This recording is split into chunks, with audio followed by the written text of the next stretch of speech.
I'm Shelly Turner with the Builderall team. In this video, I'm going to show you how to create a store in our e-commerce builder, which is Magento in Builderall. The first thing I need to do is make sure that I just click right here where it says Create Store. And then it's going to ask you if you have a domain or if you don't have a domain. If you do have a domain, you can connect it, including a subdomain. If you don't have a domain, it will give you a domain of builderallstores.com, and you can set up a subdomain. So you can put the first part of the subdomain here, and then it will have .builderallstores.com here, and you can check the availability if it's available for that name. I happen to have a domain, so I'm going to click I have a domain, and I'm going to use a subdomain. So I'm going to check mark this bar here, and I'm going to type in the name of the subdomain, and then the name of the domain. And once I have that information in, I need to click Check Connection to make sure that that subdomain is available. It is available and it's connected the domain, so now I have to fill out the store information. Once I have the store information filled out, including the store name, the country, the category, the Magento username, and then the Magento password, and confirm the password, then I click Create Store.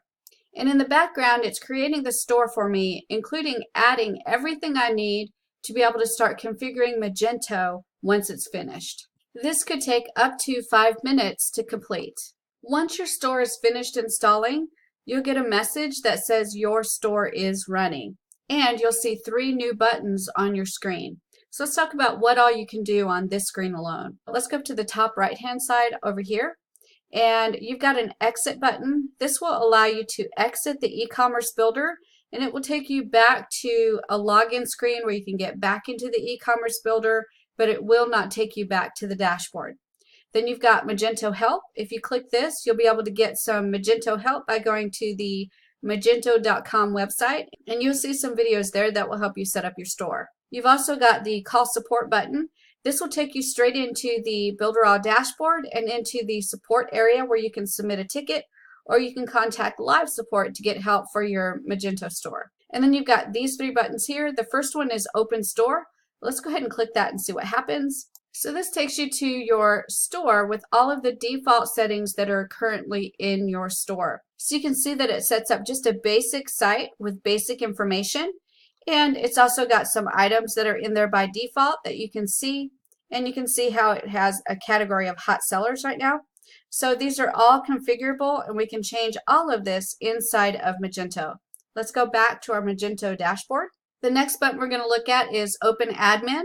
And you can see that now we're logged into our Magento account, and we can start editing right here to start setting up our products, our categories, our taxes, our shipping, and all the information that we need to set up for our store. So let's go back to our dashboard and see what else we have available. So the last button is the Delete Store. If you want to delete your store and you're positive you want to delete the store and everything in it, you can click the Delete Store button, and it will delete everything, and you cannot get it back. You'll have to recreate your store again and start from scratch. So that's how you create your e-commerce store using Magento inside of Builderall.